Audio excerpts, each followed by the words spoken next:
changes our heart, Lord, and transforms us. And that's what we pray for this morning, that you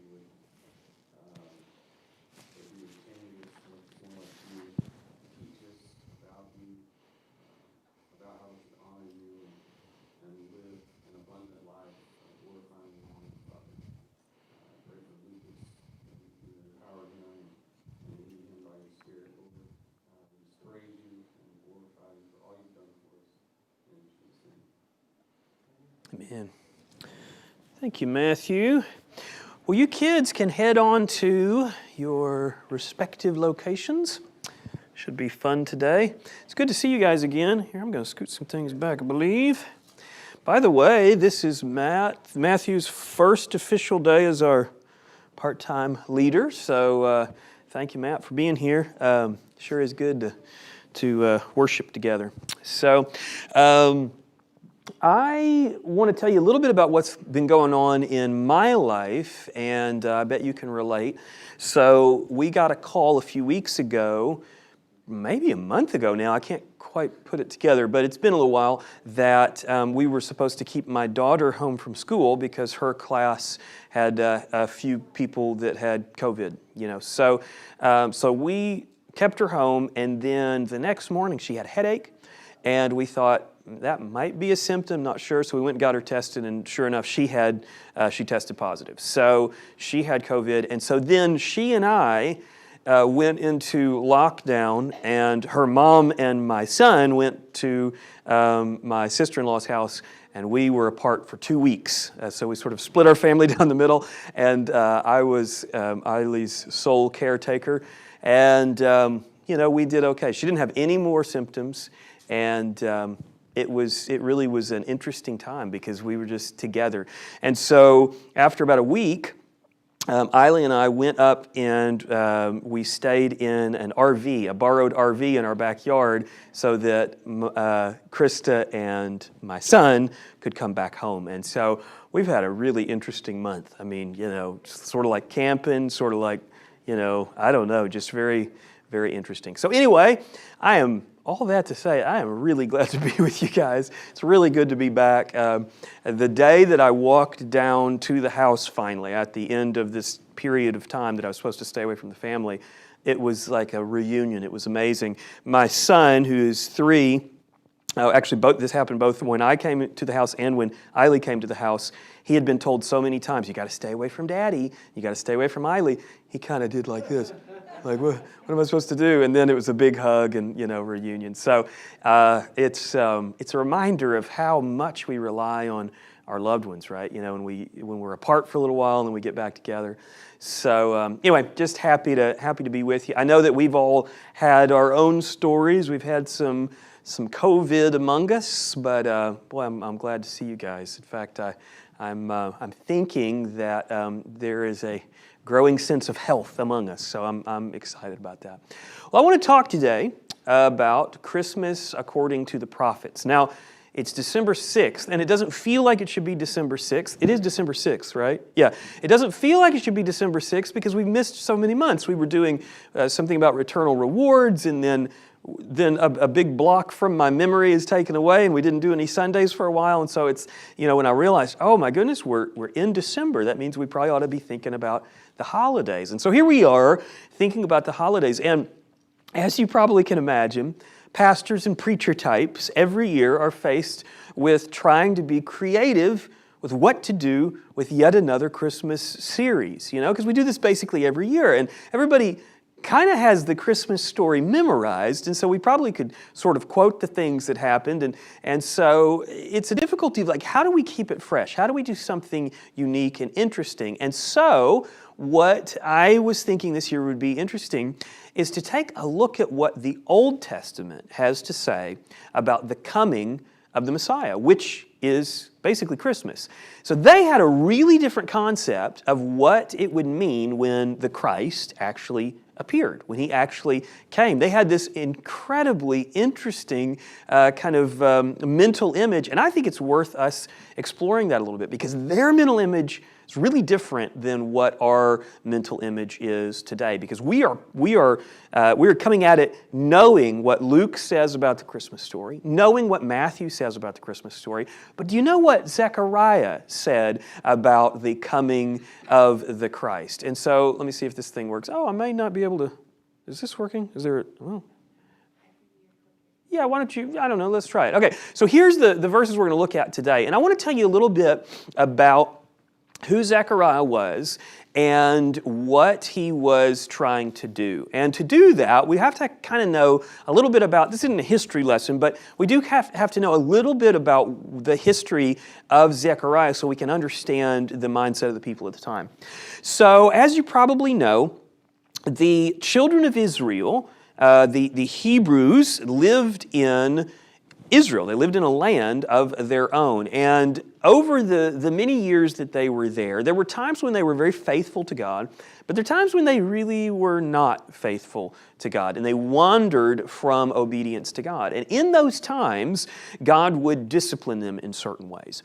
And a couple of the greatest disciplines that God ever did to His children, of His chosen people, the Israelites, is to send them into exile. And what exile means is that God would allow a foreign enemy army to sweep through the nation and to defeat them and then carry them off into captivity, carry them off into exile.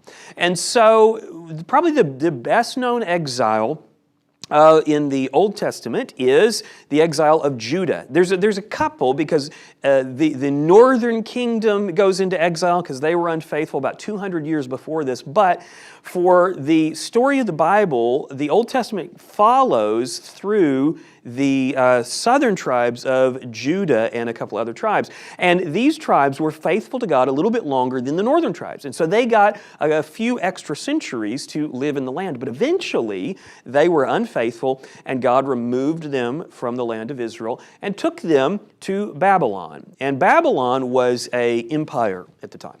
And they remained in Babylon for 70 years.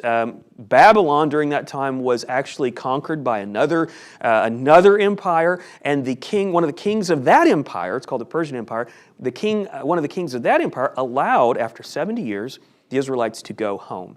Now, I just want you to imagine that you were out of town for 70 years. Let's imagine that your entire family line had to go somewhere else for 70 years, and then after 70 years, you return to your ancestry home. you return back to whatever your address is. Think about how beat up that house would be. Think about how beat up this church would be after 70 years. Think about how destroyed the economy would be, how in rubble the place would be. And multiply that by the incredible trouble of the ancient world, and you might begin to get an idea of what it was like to return to Israel after 70 years. And so the people now have come back to the land. But it's not all roses and joyful singing, because it is tough. The walls of the cities are destroyed. The temple is in shambles. And now they're expected to begin to rebuild. But by the way, as they rebuild, they've got enemies all around them. There's these great stories that talk about in the time of Nehemiah where they had to build, but they also had to keep a sword at the ready because the enemies were so close. Can you imagine trying to do construction on your house while your enemies are taking shots at you? I mean, that's the kind of life they were living. And so it was incredibly discouraging. They were afraid for their lives. They were afraid for the future of the nation. And it's into that situation that Zechariah begins to speak. It's his goal, it seems, to bring some hope. Now, he's also bringing a warning that you see what happened when we were unfaithful, but also along with that, he's talking about the future. And he wants to remind them of what God's covenant is, what God's plan is for the future of Israel. And one of the things that we'll notice as we go through the next few weeks is that for the ancient people who were looking forward to the Christ, looking forward to the Messiah, when the Messiah would come, the kingdom would also come.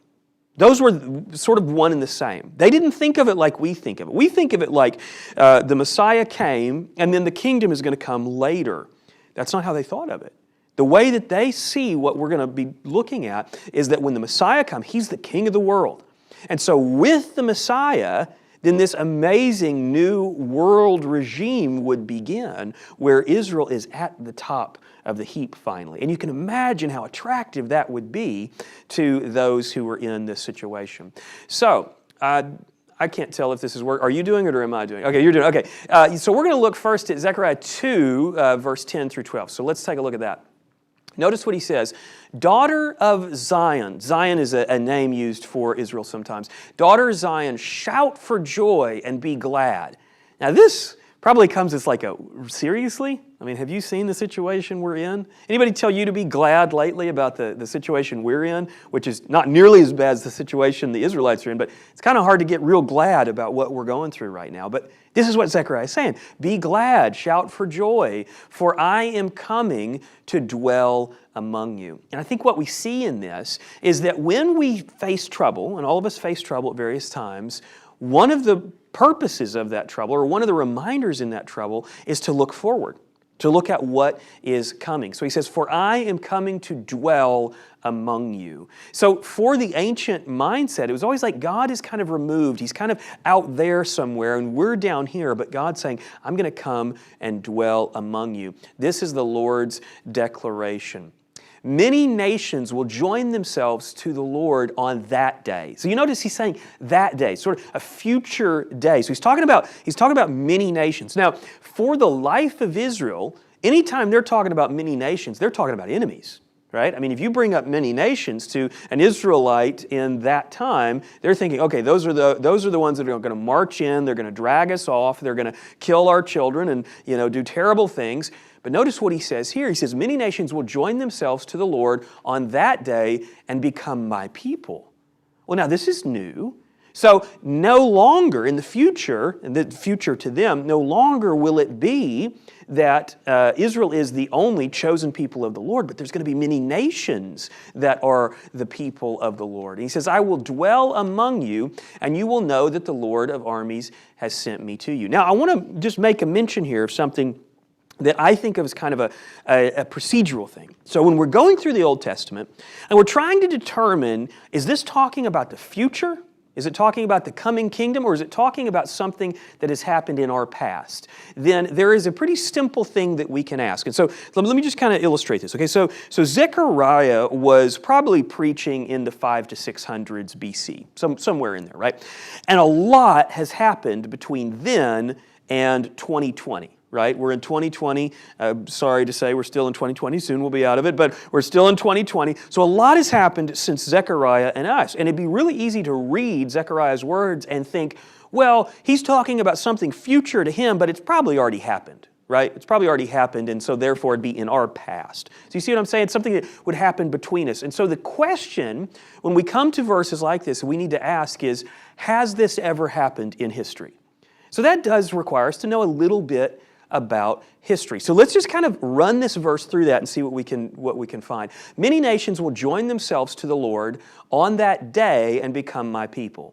Now, has that happened? I would say no. I would say that on a national level, if you're looking at the world, many nations, there are many believers among the nations, but the nations themselves have not turned to the Lord. So this has still got to be our future. This has still got to be something that's coming. Here's another one. I will dwell among you, and you will know that the Lord of armies has sent me to you. Once again, this still feels like something future to us. So it's future to Zechariah, but still future to us. Let's take a look at this next verse.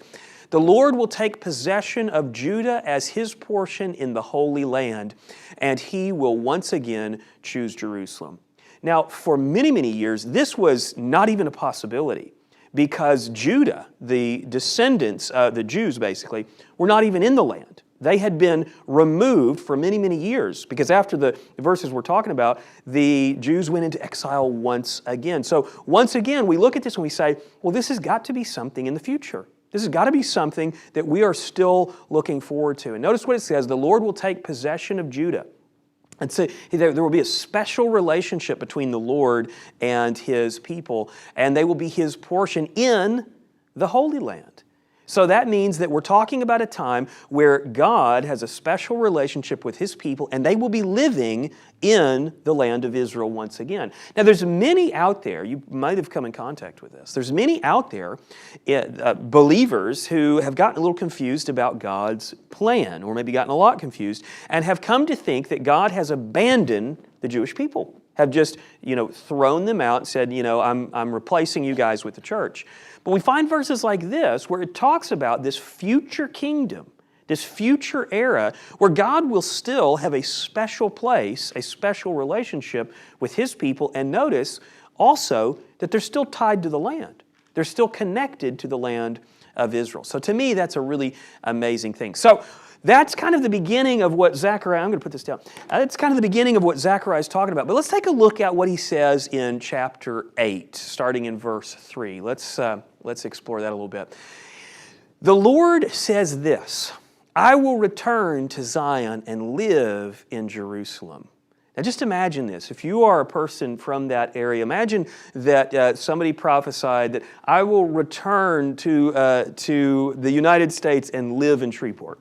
I mean, this would be so personal. This is what God is saying, that He's going to come and live. Then Jerusalem will be called the faithful city. The mountain of the Lord of armies will be called the holy mountain. Now, once again, we could ask that same question. Has this happened yet?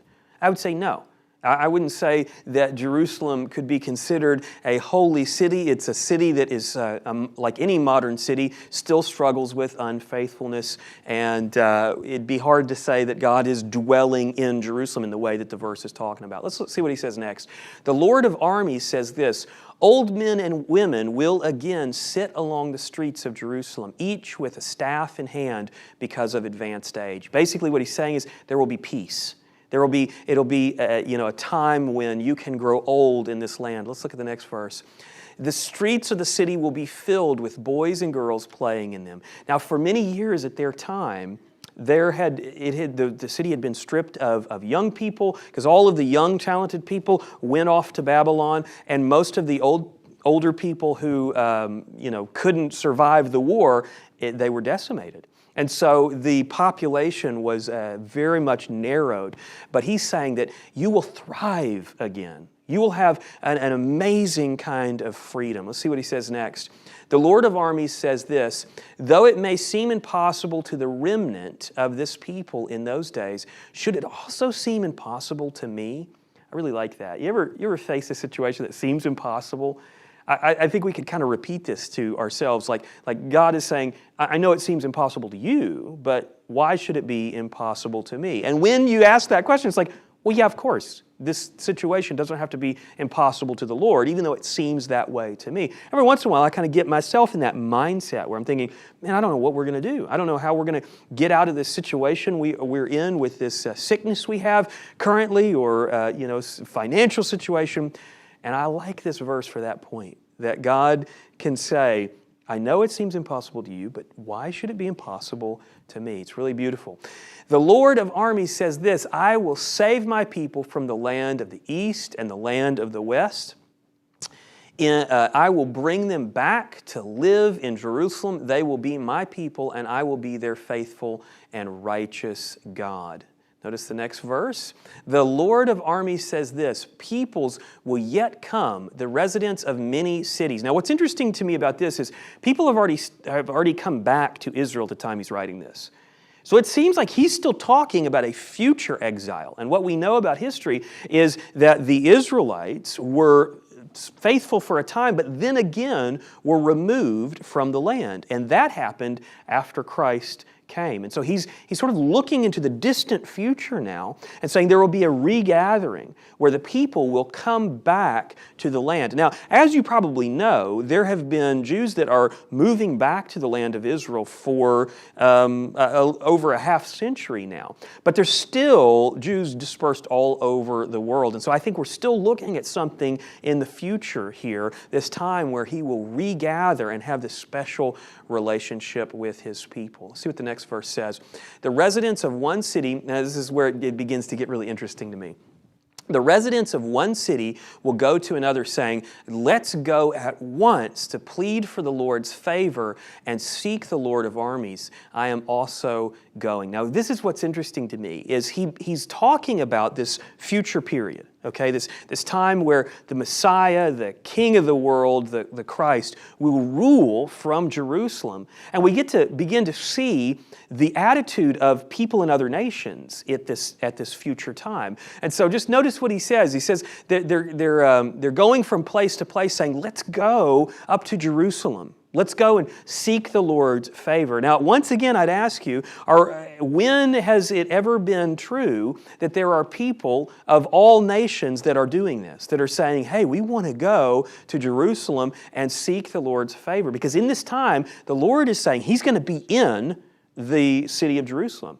And so in the person of Christ. And so people are saying, let's go and seek the favor of the Lord. And so there will be people traveling to Jerusalem to seek the Lord's favor. He says, I am also going. Let's look at the next verse.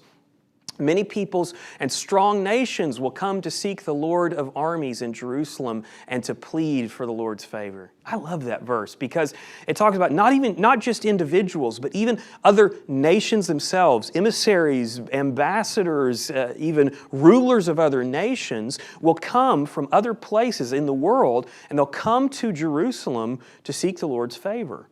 To offer, offerings to the Lord, who will be in person there in the city of Jerusalem in the person of Jesus Christ. And so we begin to see a different kind of world in this. We begin to see that this is not the world that they live in.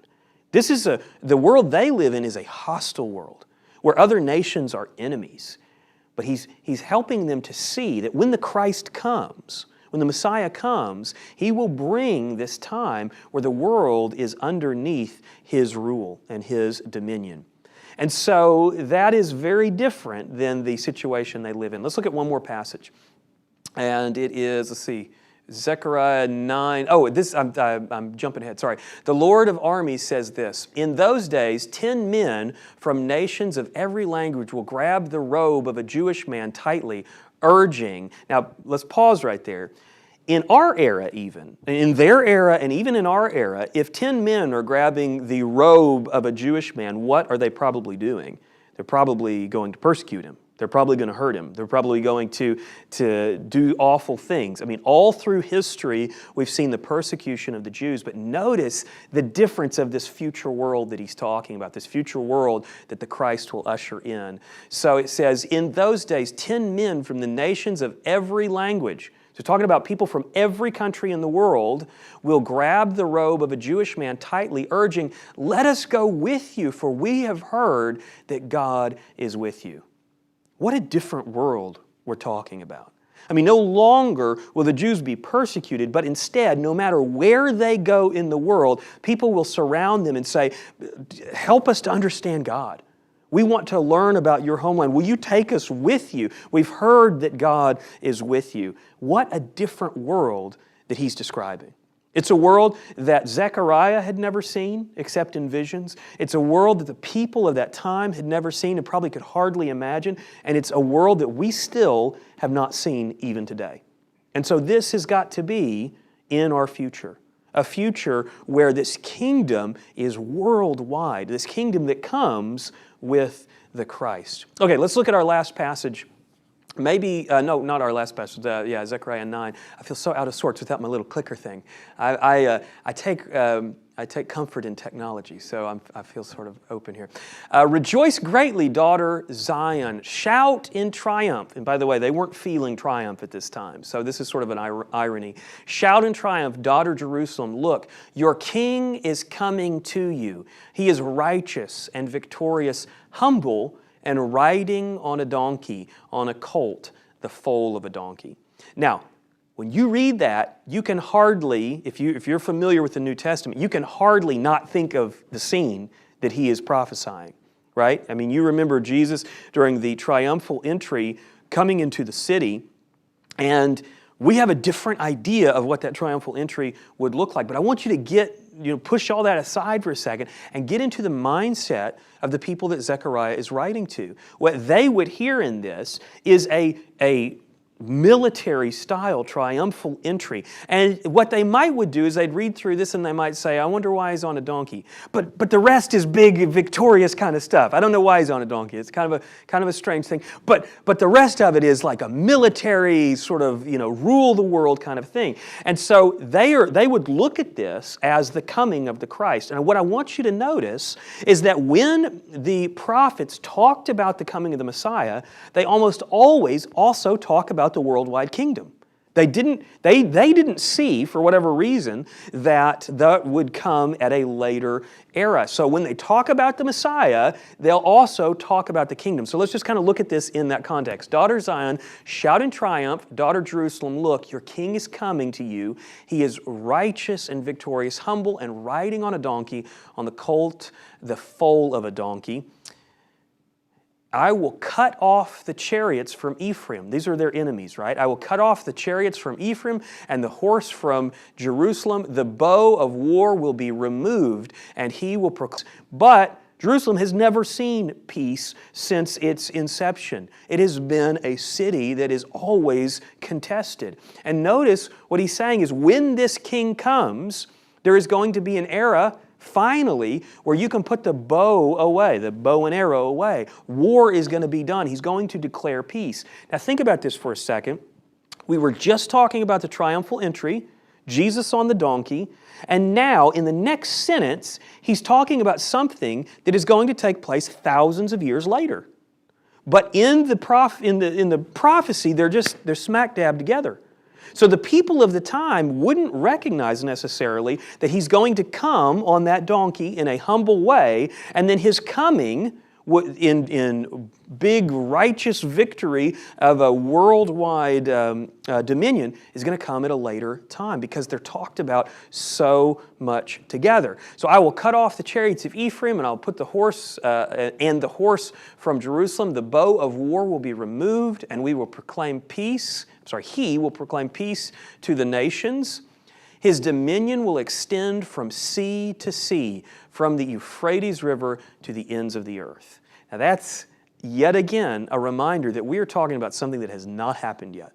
Because when has any individual person ever ruled the actual world, the entire world, from the Euphrates to the ends of the earth? It's never happened in our history. Now there are men and regimes that have gotten pretty close to a large portion of the world, but we found out that the world is much bigger than we even knew at that point. And so in this, it's talking about this worldwide ruler who will rule the entire world, and here's the amazing thing. He won't rule the entire world with blood and war.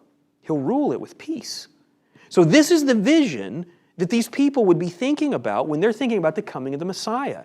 It would be this king who reigns. I mean, they would imagine this worldwide empire, and they probably could not think of the Christ apart from this kingdom.